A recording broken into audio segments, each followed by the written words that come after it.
الحمد لله رب العالمين والعاقبة للمتقين والصلاة والسلام على سيدنا ومولانا محمد وعلى آله وصحبه أجمعين. أما بعد، قال النبي صلى الله عليه وسلم: المسلم أخو المسلم لا يحقره ولا يظلمه ولا يخذله. التقوى ها هنا، ويشير إلى صدره 3 مرات. بحسب امرئ من الشر أن يحقر أخاه المسلم. المسلم على المسلم حرام دمه وماله وعرضه، أو كما قال عليه الصلاة والسلام. محترم بزرگوں اور دوستو، میں نے آپ حضرات کے سامنے نبی کریم صلی اللہ علیہ وسلم کی ایک حدیث مبارکہ تلاوت کی. یہ حدیث اتنی جامع حدیث ہے کہ اگر ہمارا اور آپ کا عمل اس حدیث مبارکہ پر ہو جائے تو ہمارے آپس کی لڑائیاں، آپس کے اندر کی نفرتیں، ایک دوسرے کی دوری ختم ہو جائے. اور حضور پاک علیہ الصلاۃ والسلام نے اس حدیث مبارکہ میں ایک مسلمان کا دوسرے مسلمان پر کیا حق ہوتا ہے اس کو بیان کیا. اور اگر ہم اور آپ ان حقوق کا ادا کرنے والے ہو جائے تو آپس کے اندر محبت اور بھائی چارگی ہو جائے. حقیقت میں یہ ہے کہ ہم آقا صلی اللہ علیہ وسلم کی تعلیمات جو ہمیں دی گئی ہے اس کو ہم نظر انداز کرتے ہیں.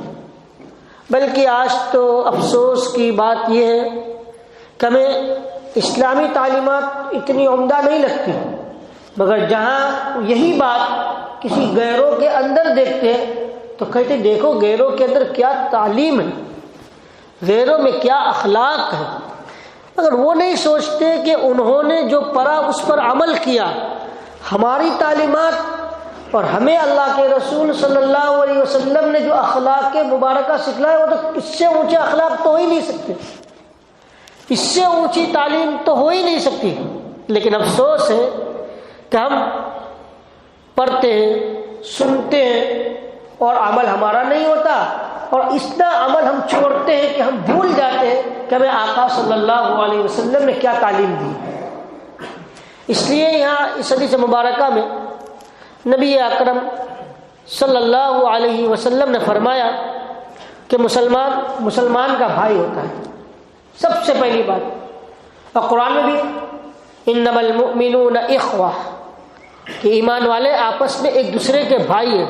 یہ بھائی کا لفظ کہہ کر یہ بتلا دیا کہ ہمارے اندر ایک دوسرے کے بارے میں کتنی ہمدردی ہونی چاہیے.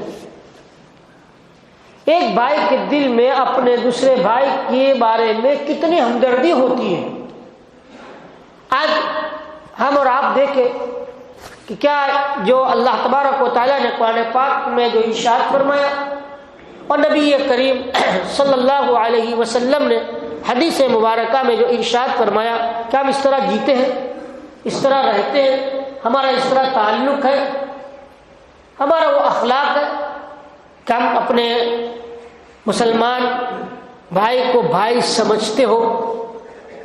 اور جب ایک بھائی دوسرے بھائی کے ساتھ جس طرح تعلق رکھتا ہے کہ نہ اس کو جسمانی تکلیف پہنچاتا ہے اور نہ اس کو جانی تکلیف پہنچاتا ہے، اور نہ ایک بھائی اپنے دوسرے بھائی کی عزت پر حرف لاتا ہے یا آبرو ریزی کرتا ہے، کوئی چیز نہیں کرتا.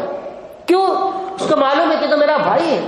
اگر بالفرض کوئی دوسرا اس کو جسمانی تکلیف پہنچائے، جانی تکلیف پہنچانے کی کوشش کرے یا اس کی عزت کو لوٹنے کی کوشش کرے تو ہم اس کے اندر درمیان میں آ جائیں گے اور ہم اس کا ڈیفینس کرنے کی کوشش کریں گے.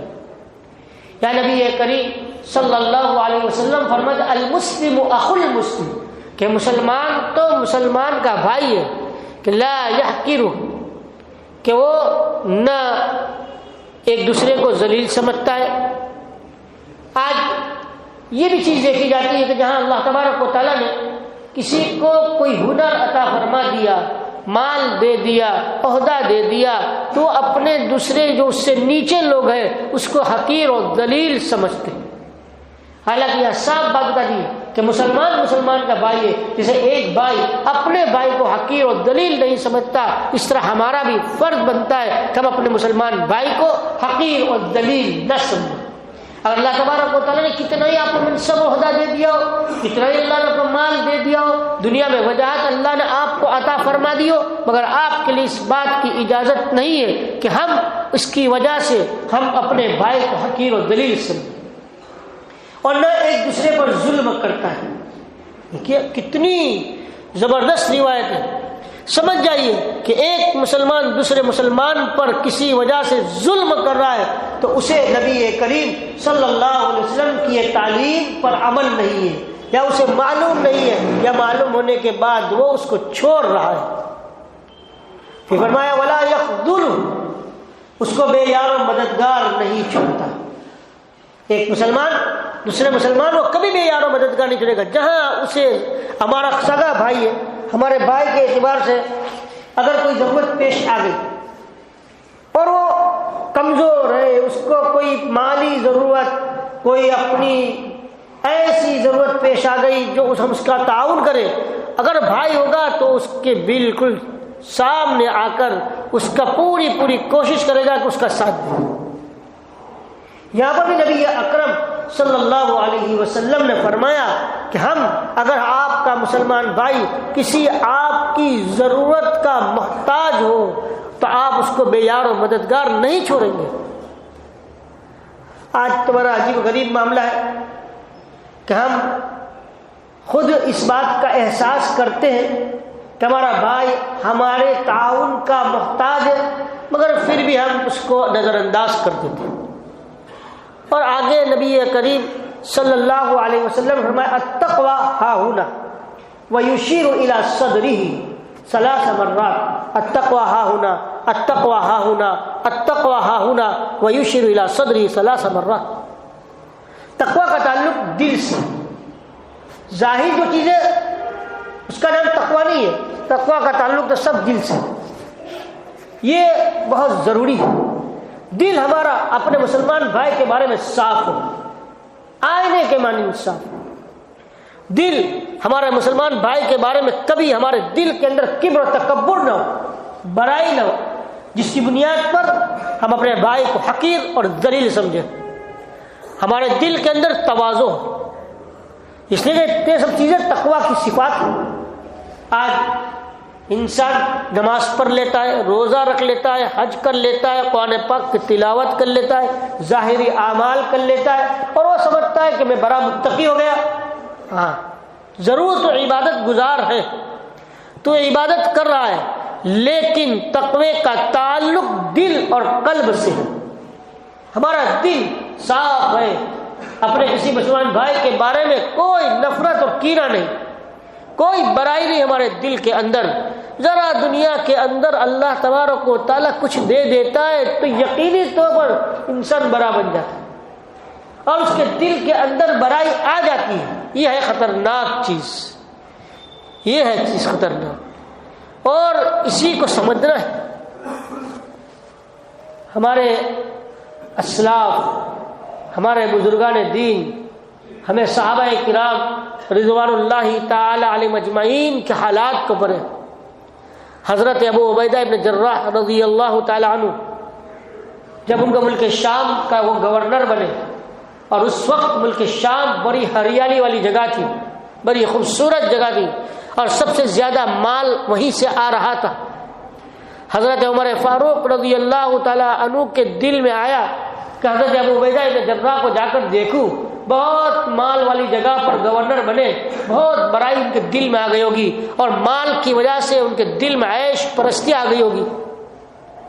حضرت عمر رضی اللہ تعالیٰ عنہ گئے، اور جب حضرت ابو عبیدہ بن جراح رضی اللہ تعالیٰ عنہ کے حالات کی تحقیق کی اور کہا تمہارا گھر دکھاؤ، تاکہ گھر دیکھ کر پتہ چل جائے گا کہ ان کے اندر کتنی بڑائی آئی ہے، اور کتنی ٹپ ٹاپ آئی ہے، اور کتنی عیش پرستی آئی ہے۔ کہا اے عمر میرا گھر دیکھ کر کیا کرو گے، آنکھ مچولی کے علاوہ کچھ نہیں ہوگا. لے گئے. جب گھر دیکھا سیدھا سادہ ایک جھپڑی، کس کا؟ ملک شام کے گورنر، اور اس وقت سب سے بہترین جگہ جو مال و دولت والی، ایک جھپڑی، وہ بھی کسی حاکم وقت کی، اور اس کے اندر کھانے پینے کا کہا عمر یہ ہے نا، ایک پیالہ تھا سامان کا، اس کے اندر روٹی بھگوئی ہوئی تھی. کہا عمر، اور کچھ روٹی سوکھی پڑی تھی. کہا عمر یہ ہے میرا کل سامان، اور روٹی ایک عورت آتی ہے 2 دن کی روٹی بنا لیتا ہوں، رات کو بھگو دیتا ہوں، صبح کھا لیتا ہوں. بادشاہ وقت اس زمانے کا ملک شام کی گورنر، اور ان کی حالت ذرا بتائیے، جس کا ظاہر ایسا ہو اور اس کو مال سے کوئی تعلق نہ ہو، اس کا دل کتنا صاف ہوگا، اس کے دل کے اندر اپنے بھائیوں کی ہمدردی کیسی ہوگی. تبھی تو اللہ تبارک و تعالیٰ نے اللہ کے رسول صلی اللہ علیہ وسلم کا لقب دیتا، فرمایا امین ھذی الامہ، کہ ابو عبیدہ اس امت کے امین ہیں.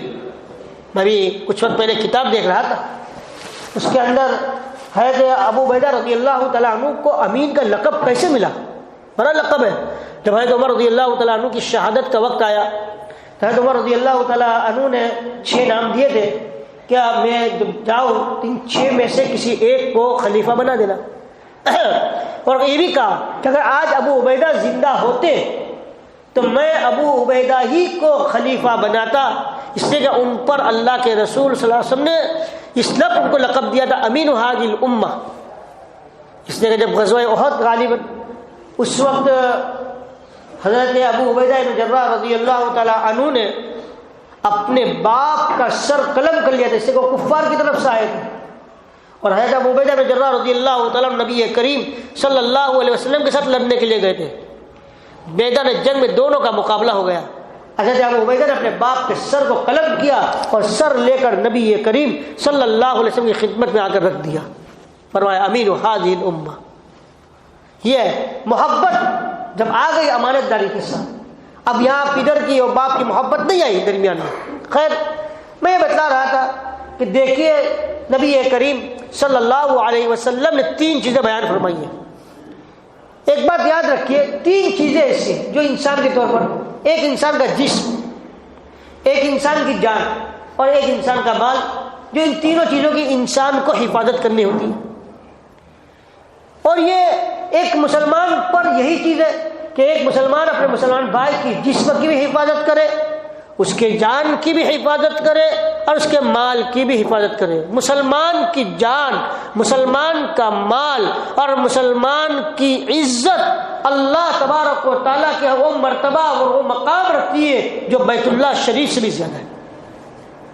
حضرت ایک صحابی رضی اللہ عنہ، میں نام بھول رہا ہوں، غالب حضرت عمرو بن عاص رضی اللہ عنہ، ابن ماجہ شریف کی روایت ہے کہ ایک مرتبہ نبی کریم صلی اللہ علیہ وسلم بیت اللہ شریف کا طواف کر رہے تھے، اور طواف کرتے کرتے آپ صلی اللہ علیہ وسلم رک گئے اور بیت اللہ شریف کو مخاطب ہو کر کہا ما اطیبکی واطیب ریحکی، کیا یہ تو پاکیزہ اور تیری خوشبو پاکیزہ، وَأَعْظَمَكِ وَأَعْظَمَ حُرْمَتَكِ، تو کیا ہی عظیم ہے اور تیری حرمت کتنی عظیم ہے. یہ کہہ کر کھڑے ہو گئے. پھر فرمایا وَالَّذِي نَفْسُ مُحَمَّدٍ بِيَدِهِ لَحُرْمَةُ الْمُؤْمِنِ أَعْظَمُ حُرْمَةً مِّنْكِ وَوَالِهِ وَدَمِهِ، مگر سن، اللہ کے نزدیک تجھ سے بھی زیادہ حرمت ایک مومن کی جان کی، ایک مومن کی آبرو کی ہے. اللہ کے رسول صلی اللہ علیہ وسلم ایمان والوں کی جان کی، ایمان والوں کی آبرو کی عزت عظمت بیت اللہ شریف سے بھی زیادہ فرما رہے ہیں. اے میرے محترم بزرگ اور دوستو، سوچنے کا مقام ہے. آج ہم اور آپ معمولی باتوں میں کسی کو جسم کو تکلیف پہنچا دیتے، کسی کی جان لے لیتے اور کسی کی عزت کو ختم کر دیتے. ہمارا حال یہ، حالانکہ آبرو ریزی کتنا خطرناک گناہ فرمایا، اس حدیث پاک میں نبی کریم صلی اللہ علیہ وسلم نے فرمایا اللہ فعل المسلمی، مسلمان پر حرام ہے کیا؟ دمہ و مالہ و عرضہ، حدیث مبارکہ کے اندر. اور یہاں حضور پاک علیہ الصلوۃ والسلام نے بیت اللہ سے بھی زیادہ اس کی عزت رکھی. ہمارا حال تو یہ ہو گیا معمولی سا اگر کسی سے کوئی نفرت ہو گئی، ہماری کسی سے بنتی نہیں، دشمنی ہو گئی اور دو تعلق میں کچھ کمی آ گئی تو ہم اس کی عزت کو لوٹنے پر آ جاتے ہیں. اور اگر ہمیں اس کا کوئی ویک پوائنٹ مل جائے، کوئی بات مل جائے، تب اچھالنے میں کوئی کسر نہیں رکھتے، خوب لوگوں کے سامنے پھیلانے کی کوشش کرتے تاکہ اس کی اور عزت ختم ہو، اس کے اور اس کی آبروریزی ہو. حضرت عیسیٰ علیہ نبی جنا علیہ الصلوۃ والسلام ایک مرتبہ اپنے حواریین کے ساتھ ان کا مکالمہ ہوا اور کہا حضرت عیسیٰ علیہ نبی علیہ الصلوۃ والسلام نے اپنے حواریین سے کہ تمہارا کیا خیال ہے کہ ایک شخص سویا ہوا ہے اور اس کے اوپر کپڑا ہے، ہوا نے اس کے کپڑے کو اڑا دیا، اب اس کی سطر کھل گئی، اب تم بتاؤ کہ تم اس کپڑے کو اس کی سطر پر ڈال لو گے، اس کی سطر کو چھپاؤ گے یا اور اس کو ننگا کرو گے؟ تو سب حواریین نے کہا اے اللہ کے رسول، کیا یہ ہو سکتا ہے؟ ہم تو اس کی سطر کو اور چھپائیں گے، اس کو اور ننگا نہیں کریں گے. کہ نہیں، آپ لوگ اور ننگا کرتے ہو. کہ کیسے؟ کہ جب تمہارے کانوں میں کسی کے بارے میں کوئی بات پڑتی ہے اس کی عیب کی، تو آپ اس کو سن کر اور کچھ مرچ مسالہ لگا کر آگے بڑھاتے ہو. تو یہ اس کو ننگا کرنا نہیں ہوا تو کیا ہوا؟ دیکھیے حدیث مبارکہ کے اندر بڑی زبردست تاکیدیں آئی ہے کہ اگر کسی مسلمان کی کوئی عیب تمہارے سامنے آئے تو تم اس کو پھیلاؤ نہیں بلکہ چھپانے کی کوشش کرو. آج ذرہ برابر بھی اگر ہمیں کسی کے ساتھ کوئی تعلق کے درمیان کوئی ختم ہوا ہے، کوئی بات پیش آ گئی ہے اور اس کی کوئی بات ہمیں مل جاتی ہے تو ہم اتنی کوشش کرتے ہیں تاکہ وہ بالکل بے آبرو ہو جائے اور اس کی عزت ختم ہو جائے. ذرا ذرا باتوں کے اندر یہ چیزیں ہوتی ہیں. اور یا نبی کریم صلی اللہ علیہ وسلم نے کتنی زبردست تاکید فرمائی. غیبت کیا ہے؟ یہی تو چیز ہے، کسی کے عیب کو بیان. بازی مطلب کیا ہوتا ہے؟ ایک انسان کسی کے عیب کو بیان کرتا ہے، کوئی کہتا ہے مت کہو یہ تو غیبت ہے. ارے بھائی، اور چوری اور سینہ چوری کیا کہتے ہو؟ میں تو اس کے منہ پر بھی کہہ سکتا ہوں. میں تو بھائی یہی تو بات ہے کہ اگر تم اس کے منہ پر کہو اس کے اندر کوئی چیز ہے تو تم یہ تو غلط چیز ہے. ایک حدیث پاک میں تو اتنی زبردست وعید ہے کہ جو لوگوں کے عیوب اگر دیکھ لے اور اس کو چھپائے نہیں اور لوگوں کے سامنے اس کو بیان کرے. ایک انسان ہے، ایک آدمی کسی کمرے کے اندر ہے، اچانک کمرہ کھل گیا، اس نے کوئی ایسی بات، اس کی حرکت دیکھ لی جو صحیح نہیں ہے، غلط ہے، اور اس کا عیب اس کے سامنے آ گیا تو اس کو چاہیے کہ اس عیب کو چھپا لے. حدیث مبارکہ میں آتا ہے کہ اگر کوئی انسان لوگوں کے عیوب کو ظاہر کرے گا تو اللہ رب العزت اس کے عیب کو اگر جو گھر کے صحن کے اندر رہتے ہوئے بھی کرے گا پھر بھی اللہ اس کے عیوب کو ظاہر کر دے گا. ذرا بتائیے کہ میں اگر کسی کے عیوب کو ظاہر کروں گا اور اس کو رسوا کرنے کی کوشش کروں گا اور اس کو ذلیل کرنے کی کوشش کروں گا تو میرے رسوا کرنے سے وہ زیادہ رسوا ہوگا کیا اللہ رب العزت اگر میرے عیوب کو لوگوں کے سامنے ظاہر کر دے تو میں زیادہ رسوا ہوں؟ جو انسان کسی کے عیوب کو ظاہر کرتا ہے اور ظاہر کر کے اس کو رسوا کرنے کی کوشش کرتا ہے وہ سمجھ جائے وہ اپنے آپ کو ذلیل کرنے کی کوشش کر رہا ہے. نبی کریم صلی اللہ علیہ وسلم نے سخت وعید بیان فرمائی. اور یہاں اس سے بڑھ کر کیا ہو سکتا ہے کہ ایک مومن کی عزت، ایک مومن کی جان، ایک مومن کا مال اللہ کے رسول صلی اللہ علیہ وسلم نے بیت اللہ سے بھی زیادہ فرمایا. آج ہم اور آپ ایک مومن کا مال چھین لینے میں اور ناحق لے لینے میں اور اس کا حق نہ دینے میں کوئی ہمیں ذرہ برابر بھی کوئی پریشانی نہیں ہوتی. ہماری پیشانی پر بل بھی نہیں آتا. بھائی بہن کا مال کھا رہا ہے اور وہ بڑا انسان چھوٹے کا مال کھا رہا ہے اور اسے ذرہ برابر بھی کوئی پریشانی نہیں اور کوئی رکاوٹ نہیں. یاد رکھیے مسلمان کے مال کو ہڑپ کر لینا، مسلمان کے مال کو ناحق کھا لینا بہت بڑا گناہ ہے، بہت بڑا گناہ ہے. اور اس حدیث مبارکہ میں نبی کریم صلی اللہ علیہ وسلم نے سخت وعید بیان فرمائی۔ حضور پاک علیہ الصلوۃ والسلام نے کیا فرمایا؟ بحسب امرئ من الشر، آدمی کے لیے برے ہونے کے لیے بات کافی ہے کہ وہ اپنے بھائی کو ذلیل سمجھے، اور ایک مسلمان کا مسلمان پر یہ ہے کہ اس کا مال، اس کی عزت، اس کی آبرو حرام ہے۔ اس لیے بہت ضروری ہے ہم اپنی زندگی کو درست کریں، اور حضور پاک علیہ الصلوۃ والسلام جو فرمایا ہے ہم ایک دوسرے کی قدر کریں، ایک دوسرے کا احترام کریں، اور ایک دوسرے کی حق کو ادا کرنے کی کوشش کریں، ایک دوسرے کو بے عیب، ایک دوسرے کو بے آبرو نہ کریں، ورنہ خود انسان بے آبرو ہو جاتا ہے۔ اللہ تبارک و تعالیٰ مجھے اور آپ کو نبی کریم صلی اللہ علیہ وسلم کی ان باتوں پر عمل کرنے کی توفیق عطا فرمائے۔ وآخر دعوانا الحمد للہ رب العالمین۔